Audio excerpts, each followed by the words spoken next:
السلام علیکم جی. مائی نیم از بیرسٹر عمر خان.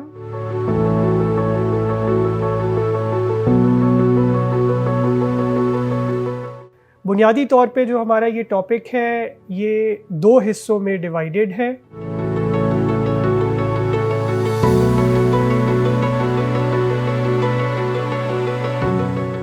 پہلا حصہ از اباؤٹ جینڈر رائٹس اور دوسرا حصہ is an introduction to survivor centric prosecution.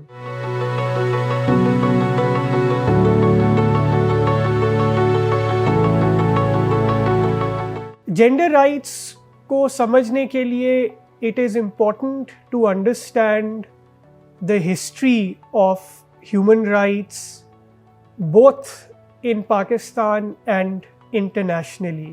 سو جب ہم ہیومن رائٹس کے بارے میں بات کرتے ہیں تو ہمیں بہت زیادہ رائٹس ہماری اسلامک جورسپروڈنس کے اندر مہیا کیے گئے، but out side of Islamic jurisprudence international law کے اندر بھی یہ رائٹس مہیا کیے گئے ہیں. جس طرح بہت پیچھے اگر ہم چلے جائیں تو میگنا کارٹا ہے، بل آف رائٹس ہیں امریکہ میں، برطانیہ میں، اور اگر ہم 20ویں صدی میں آ جائیں تو یونائٹڈ نیشنز کی جو ڈیکلیریشن ہے ہیومن رائٹس کی یونائٹڈ نیشنز کے بننے کے بعد آئی، اور پھر subsequently covenants international civil and political rights اور economic, social and cultural rights پر آئے.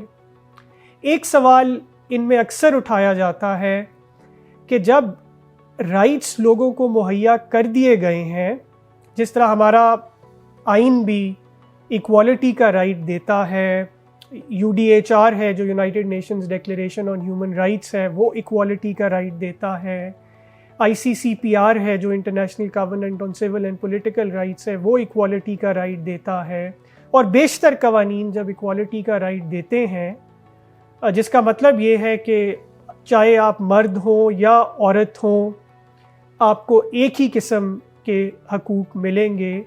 تو اس کی موجودگی میں why do we need special treatment and special laws for women؟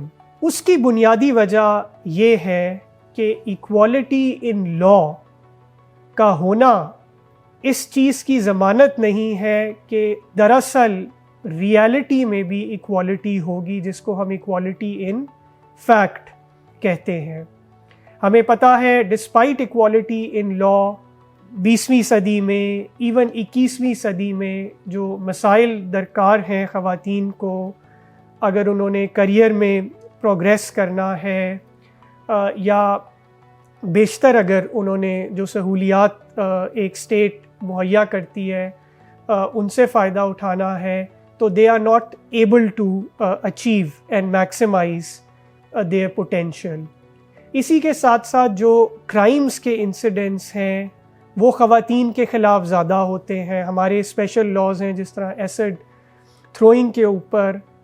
ہمیں پتہ ہے کہ جو انسیڈنٹ ہے اس کرائم کا وہ تقریباً ہر کیس میں ایک خاتون کے خلاف ہی ہوتا ہے. ریپ ہے وہ سگنیفیکنٹ میجورٹی آف کیسز میں خواتین کے خلاف کیا جاتا ہے.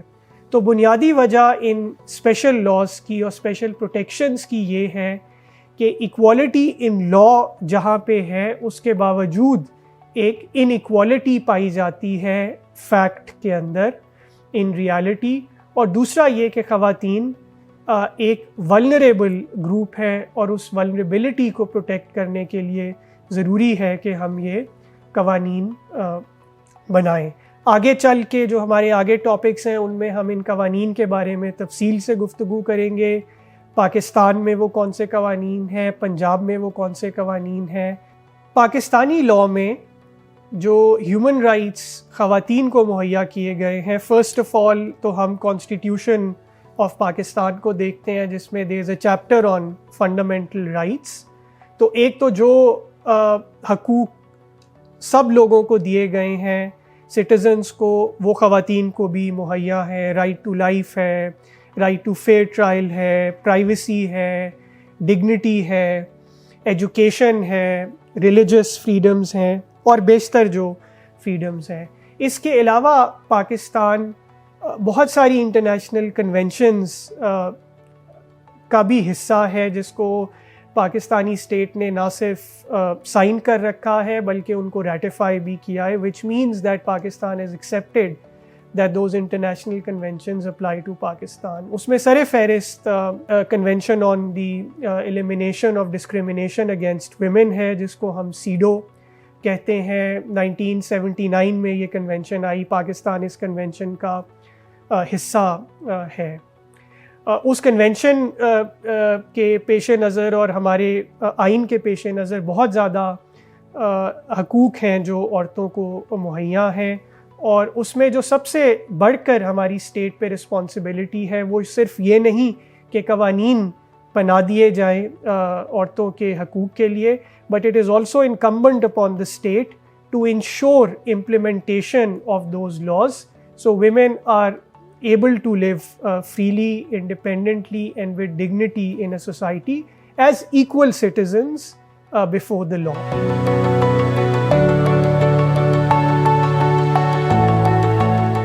جینڈر سینسٹائزیشن کا جو دوسرا حصہ ہے that relates to survivor centric prosecution. ہم نے یہ ٹرم پہلے بھی سنی ہے سروائیور سینٹرک پروسیکیوشن, بٹ اس کا مطلب کیا ہے؟ Survivor centric prosecution essentially means putting the needs of the survivor, victim and complainant in a gender-based violence case at the forefront.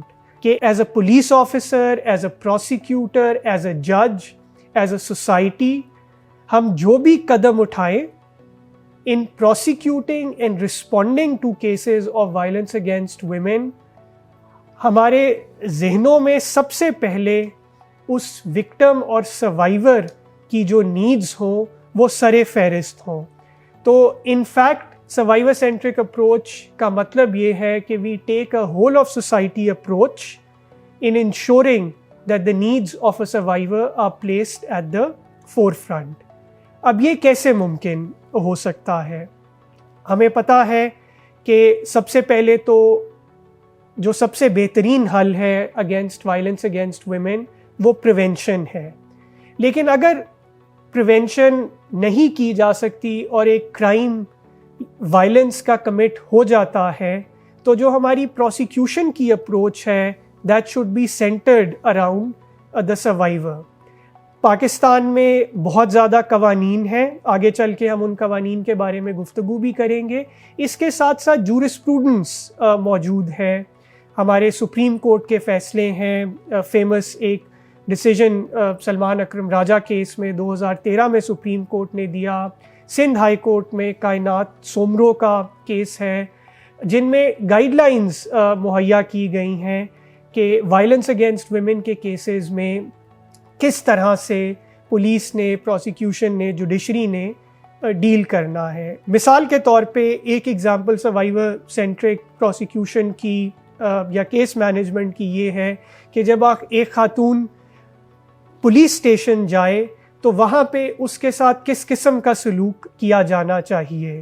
So the behavior that the police officers take with the woman must be in cognizance of the trauma and the experience that that woman has gone through. یہ ایک عام کوئی crime نہیں ہے جو کسی کے ساتھ کمٹ ہوا ہے. یہ ایک ایسا کرائم ہے جس کی سائیکولوجیکل امپیکٹ بھی پڑتا ہے, جس کا فزیکل امپیکٹ بھی پڑتا ہے, اور پھر معاشرے میں ہمارے اور بھی کچھ اس طرح کی حقیقتیں موجود ہیں کہ خواتین اس طرح کے کرائم کو رپورٹ نہیں کرتی. So when a woman proceeds to the police station, a police officer اور a prosecutor must be cognizant of all of these realities, اور ان چیزوں کے ساتھ سمپتھائز کر کے ہم نے ان چیزوں کو ڈیل کرنا ہے. کائنات سومرو کیس میں جس طرح کہا گیا کہ پولیس اسٹیشنز کے پاس سول سوسائٹی آرگنائزیشنز کی, این جی اوز کی لسٹ ہونی چاہیے, کیونکہ بہت ساری خواتین جو پولیس اسٹیشن جائیں گی ان کو شاید نہیں پتہ ہوگا کہ ان کو وکیل کی بھی ضرورت ہے, تو وہ ان کو لسٹ وہاں پہ پرووائڈ کی جائے تاکہ ریڈیلی ان کو لیگل ایڈوائس مہیا کی جائے. اور یہ جو گائیڈ لائنز ہیں یہ صرف یہاں پہ پولیس اسٹیشن میں ختم نہیں ہوتی, پروسیکیوٹرز کے حوالے سے گائیڈ لائنز موجود ہیں مختلف صوبوں میں انکلوڈنگ پنجاب. کہ کس طرح سے خواتین کے ساتھ آپ نے پیش آنا ہے اگر وہ عدالت میں آئیں گی، جن کو ہم آگے چل کے اور بھی تفصیل سے بیان کریں گے۔ اس پہلے ٹاپک میں جینڈر سینسٹائزیشن اور introduction to survivor centric prosecution میں ہم نے 2 چیزوں کو کور کیا ہے۔ سب سے پہلے ہم نے جینڈر رائٹس کے کانسیپٹ کو سمجھنے کی کوشش کی ہے کہ کیا وجہ ہے کہ خواتین کو اسپیشل پروسیجرز اور اسپیشل پروٹیکشنز کی ضرورت ہے، اور اس کے بعد introduction to survivor centric prosecution میں ہم نے یہ سمجھنے کی کوشش کی ہے کہ سروائیور سینٹرک پروسیکیوشن کیا ہوتی ہے اور اس کے فوائد کیا ہو سکتے ہیں۔ بہت شکریہ، ہیپی لرننگ۔